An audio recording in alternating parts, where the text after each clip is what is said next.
All right, guys, welcome back to another episode of the Plus Money Sports Betting Podcast. My name is Q. You can follow me across those socials at Bets by Q.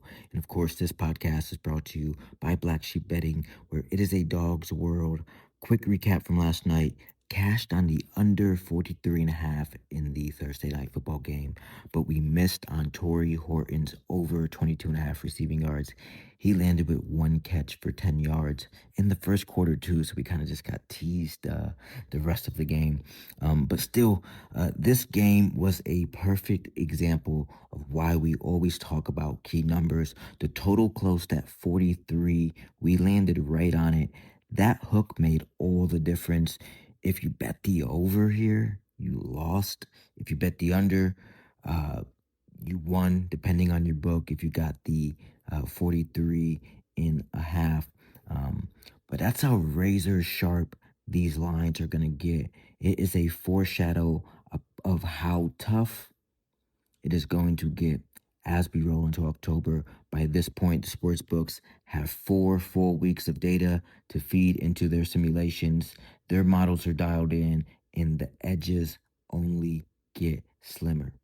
So it's all about identifying where you get that value before the number gets away from you. But before we get into tonight's card, I just got to get it off my chest about Kyler Murray, okay? I was watching First Take this morning. They're having a conversation of whether he's peaked or not, or, what would he do on another team, who's to blame, and just all of these just what ifs. And I think we're all missing the biggest what if in the room. And that is, what if Kyler Murray played baseball instead? I know Mr. Football, arguably the best high school quarterback of all time, but he had a legitimate MLB path. First round pick by the Oakland Athletics. I mean, if Kyler was on the A's right now, farm system loaded, they've got young bats. Like, imagine you put him in a lineup with Nick Kurtz and, Tyler Soderstrom, Langoliers, Jacob Wilson. I don't know. It feels like he's plateaued in the NFL. I think Kyler Murray's a great person. Never been a fan of him as a quarterback in the NFL. It just feels like the Cardinals are now stuck in this kind of like zone, just makes me think about how like sport careers can swing on one decision. And I just, as a baseball player at heart, I know that Kyler Murray dreams about playing baseball. And I know he probably thinks about that a lot. And I think it would have had it just goes to show how great of an athlete he is, right? Chance to play professional football, chance to play professional baseball. But anyways, rant over. Last thing before the plays, make sure you check out the links in the description. There are 2. One is to the VIP chat, where obviously I drop all of my official plays. We are on a 12-2 run in primetime spots. We had the under for multiple units yesterday in the VIP. And then the free chat with my boy Will from the Double Fault Tennis Podcast. Check out his podcast on YouTube and all the other streaming platforms. But the Discord, it's where we our day-to-day conversations. We talk sports day in, day out, every hour of every single day.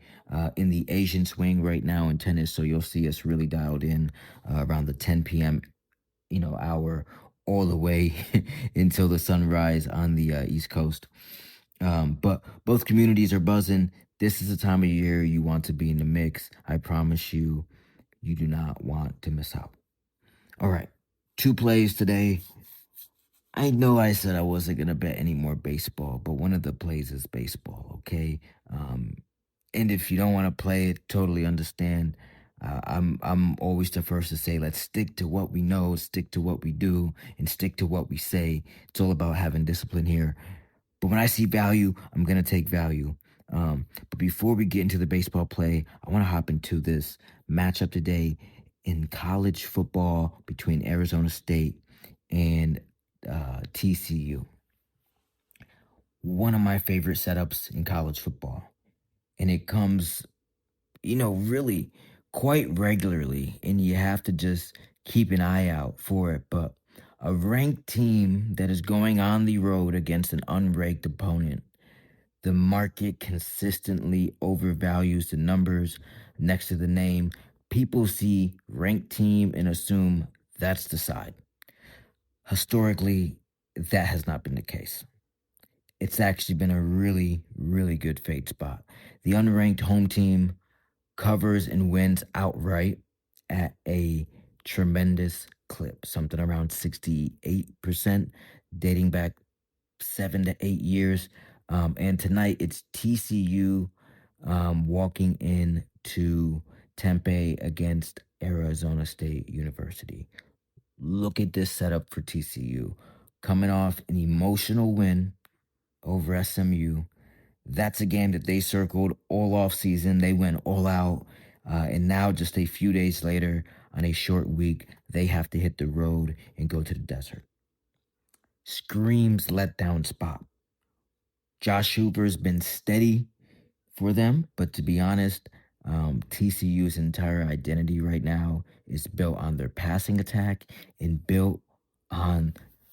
I think there's still a lot of recency bias with them, making the national championship a few years ago when they lost to Michigan, I believe. But they don't run the ball. They don't run it really at all. You can sell out for the pass. And when you're one dimensional on the road in a tough environment, it's a recipe for mistakes. The one way to quiet a crowd on the road, run the ball and be good at it. It's not what TCU is good at. It's probably not what they're going to be doing today. Arizona State's front seven is more than capable of shutting down the run game, making Hoover drop back 40, 45 times. That's exactly what you want if you're the Sun Devils in this game. And on offense, ASU, they've got Sam Levitt. He brings a completely different dynamic to this team, and one that I think it's going to be TCU's biggest test because he's not just a passer. He's a dual threat quarterback. He can keep the drives alive with his legs, changes how defenses have to play them.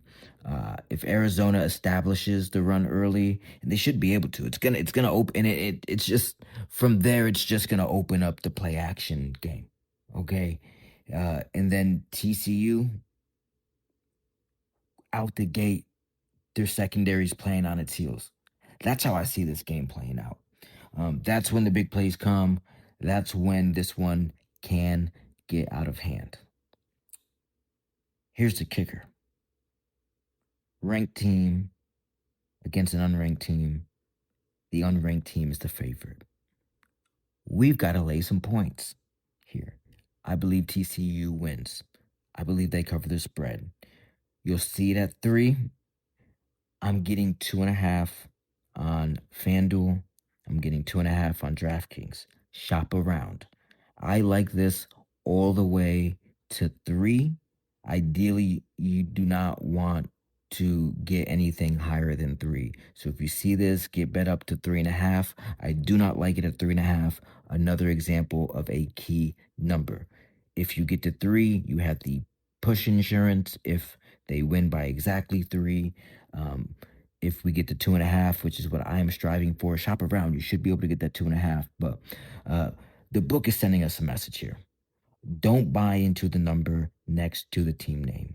Situational edge, matchup edge, home field edge, line edge, and in my opinion, quarterback edge. It's all with Arizona State. This is one of those spots where you have to trust the setup. Official play, give me Arizona State minus 2.5, 1.5 units. Now let's flip to baseball. I know I said I was packing it up for the season until we get into October. Sometimes the board just gives you a number you can't ignore, and tonight it's the Detroit Tigers money line against the Red Sox. I've been following this particular race in the AL between Cleveland and Detroit. Now we are tied back up. The Tigers team, they've been grinding all September, but they're in must-win mode now for weeks. One of the greatest collapses that we might ever see. Detroit might not make the playoffs. Um, the pressure, this kind of pressure, especially when a team has high expectations, I think it can sometimes crack a team, okay? But it can also sharpen them. Just because a team has to win doesn't mean that they will win. You've heard me say that before. So this isn't me necessarily betting Detroit because they have to win. I do think that they will win. That is why I'm placing this bet. Casey Mize gets the ball tonight. He's been the guy quietly, one of the most reliable arms in the rotation. He was actually on my list of pitchers that I was following this year. He is 14-6 with 3.91 ERA. But the context matters. He's handled himself really well against AL East lineups, which is no small feat. He's got some strikeout stuff. But more importantly, he limits damage. That's all we're really asking for in this spot tonight. Against the Red Sox team that is a little bit banged up, Casey Mize can keep this team in games, and it's exactly what you want when you're betting a team fighting for their season. On the other side, Boston will roll out Kyle Harrison. Harrison has upside, lefty, got the swing and miss stuff, but he's young and unproven at this level, super inconsistent. If Detroit's bats can get to him early, Boston's going to have to be quick to pull the plug on him, get to their bullpen sooner than what they want to, and that's where I think the game swings here. Red Sox pen, super shaky lately, especially in late September. Those arms, they're running on E right now, okay? Offensively, Detroit does have the bats to really just hit through the game and hit through victories. Riley Green, monster season, almost at 40 home runs. Kerry Carpenter, dangerous bat. He can leave the yard anytime. Obviously, you have guys like Spencer Torkelson, and even Dylan Dingler. Look at some Dylan Dingler props. They're not easy outs, is basically what I'm trying to say. This lineup can string together some hits, and they can put together innings where they can get on base. They have a pretty, an above average walk percentage. And then all of a sudden you get a runner on first and second. All you got to do is put bat to ball at this point to get some runs. So that's how you flip a game like this. I don't underestimate the urgency factor at all. They need to win. This team remembers what it felt like to collapse down the stretch last year. They know they can't afford another stumble, and they're already in it. And Cleveland owns the head-to-head tiebreak. So these are teams that I like to back in September, especially ones that they're playing with talent, but also playing with desperation. At around even money here, I'm getting them at plus 105. You're giving me a team with a steadier starter and more on the line. The value's there all day. Official play, Detroit Tigers on the money line against the Boston Red Sox. Okay, that's the card. 2 plays, 2.5 units in play, 1.5 units on Arizona State, minus 2.5 against TCU in college football, and 1 unit on the Detroit Tigers money line against the Red Sox in MLB. 2 plays built on situational matchups and value. Again, don't forget to hit the links in the description. VIP chat gets you every official play, and the free chat with Will from the Double Fault Tennis Podcast. It's where we hang out, ask questions, share our plays, our winners, our bad beats, whatever, and see what the community's on. Both are buzzing. It's only heating up as we move into October. Let's get after it tonight. I will see you at the counter, and I'll be back on Monday with more plays from around the sports world. As always, my name is Q from Black Sheep Betting, and I hope each and every one of you hit each and every one of your bets. Peace.